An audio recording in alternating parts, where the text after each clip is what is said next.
नमस्कार। आप सभी जितने भी आंगनवाड़ी सेविका, सहायिका, मिनी आंगनवाड़ी कार्यकर्त्री हैं, आप सभी के लिए वीडियो काफी ज्यादा इंपॉर्टेंट होने वाली है। इस वीडियो में आप सभी के साथ रिसेंट के ही कुछ विवाद जो कि आंगनवाड़ी मानदेय से संबंधित है साझा करेंगे। दरअसल हाल ही के अंदर लोकसभा में कुछ मांगे उठाई गई जो कि आप सभी के मानदेय वृद्धि को लेकर है, जहां पर मांगे की गई कि आंगनवाड़ी कार्यकर्ताओं को अस्थायी किया जाए या फिर उनके मानदेय में वृद्धि किया जाए, जिसको लेकर के सरकार की क्या प्रतिक्रिया रही आगे आप सभी को लाइव दिखाएंगे। यानी कि लोकसभा की लाइव कुछ वीडियोस आगे आप सभी के साथ प्ले करेंगे, तो आप सभी उसे पूरा देखिएगा। और जितने भी कार्यकर्त्रियों ने अगर अभी तक इस चैनल को सब्सक्राइब नहीं किया है तो ऐसे ही ऑथेंटिक अपडेट आगे पाने के लिए चैनल को सब्सक्राइब करके बेल आइकन को प्रेस कर लें। अब चलते हैं अपडेट पर। Rajiv,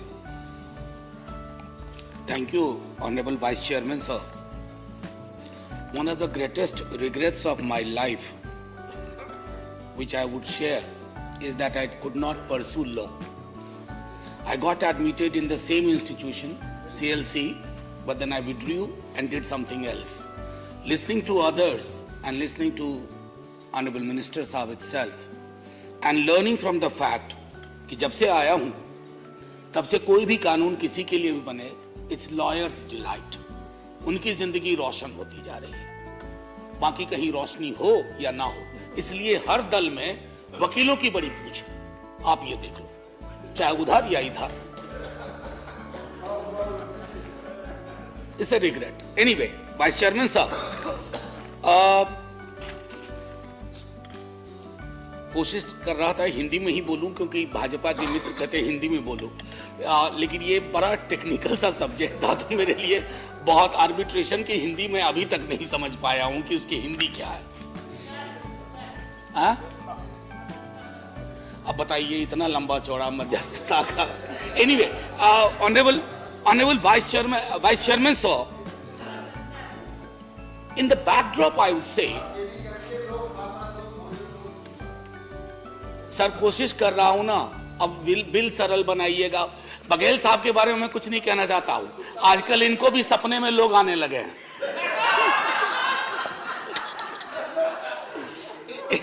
anyway sir, please. न्यायपालिका की बेरुखी एक बहुत बड़ा मसला है माननीय कानून मंत्री जी, और तब ये और ताज्जुब होता है जबकि 2 दिन पहले खुद न्यायपालिका कहती है कि भाई आपको प्रशासनिक सहयोग नहीं है, इसलिए ये आर्बिट्रेशन सेंटर चल नहीं रहे। तो ये दोहरा चरित्र, न्यायपालिका पर टिप्पणी नहीं कर रहा हूं, अपने विचार व्यक्त कर रहा हूं कि ये नहीं होना चाहिए कि नहीं कर पा रहा।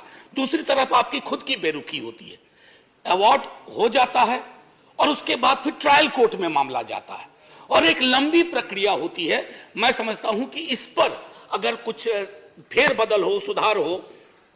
एक हमारे कई दोस्तों ने प्राथमिक तौर पे जो हमारी प्रेफरेंस हमारे आर्बिट्रेशन का रहा वो तदर्थवाद का रहा, एडहॉकिज्म का। उसको आपको सबसे पहले जब आप इसको फ्रेम करें तो you have to address that. Having said that, so couple of more points. मेरे एक साथी बिहार के हमारे सीनियर लीडर सुशील मोदी जी कह गए पंच परमेश्वर प्राचीन काल में हुआ करता था।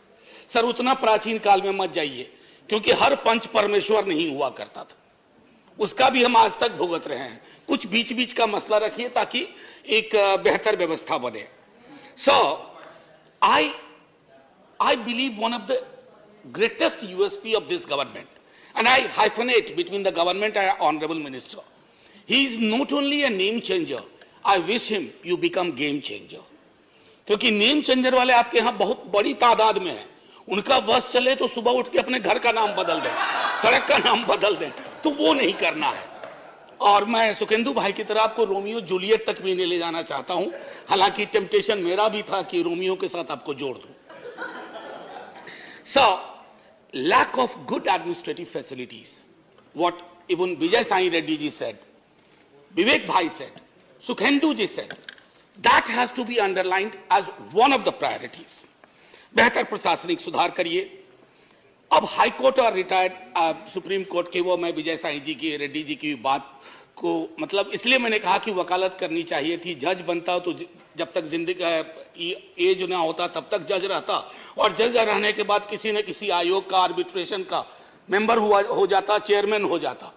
तो ये जो एहसास कमतरी है मेरे अंदर, वो मेरे अंदर ही नहीं है, इस सदन में कई सदस्यों के अंदर होगा कि काश हम क्यों ना हुए वहां।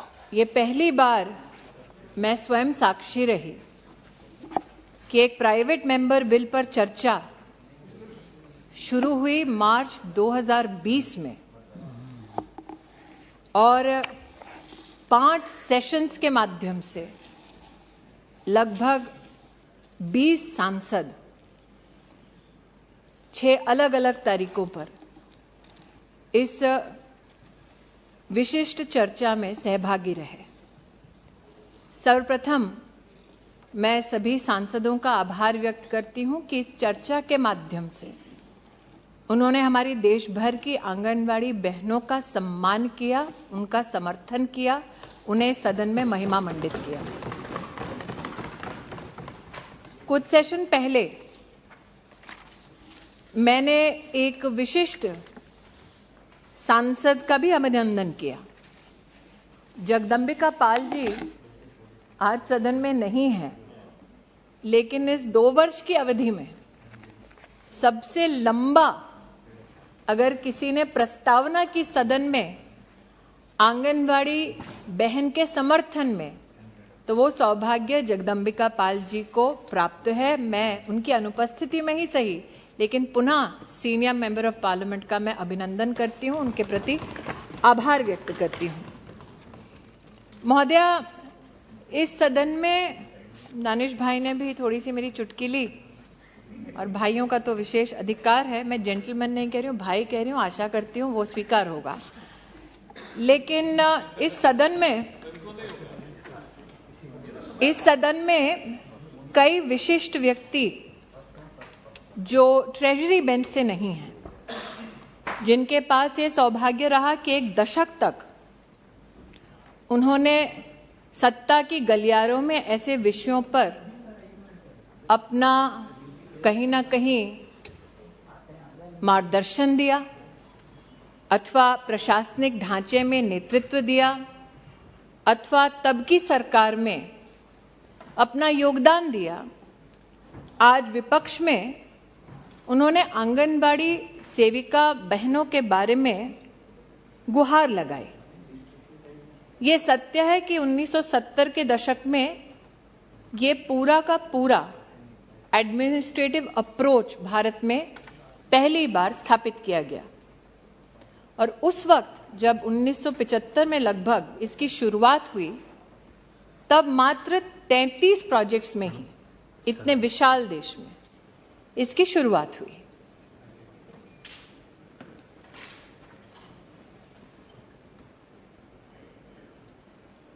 प्रोजेक्ट से आज 13 लाख आंगनवाड़ियों में देश की महिलाओं और बच्चों को सेवा देती हमारी ये बहनें, उनके संदर्भ में रितेश पांडे जी ने प्रस्ताव रखा। मैं रितेश पांडे जी की अनुपस्थिति में महोदय आपकी अनुमति से 2-3 तथ्य रखना चाहूंगी, जिन्होंने आज भारत सरकार से गुहार लगाई कि आप क्यों ऑनरेरियम बढ़ाते नहीं, आप क्यों ऑनरेरियम की दृष्टि से इसे ना देखकर सैलरीड क्लास की दृष्टि से इसे देखें।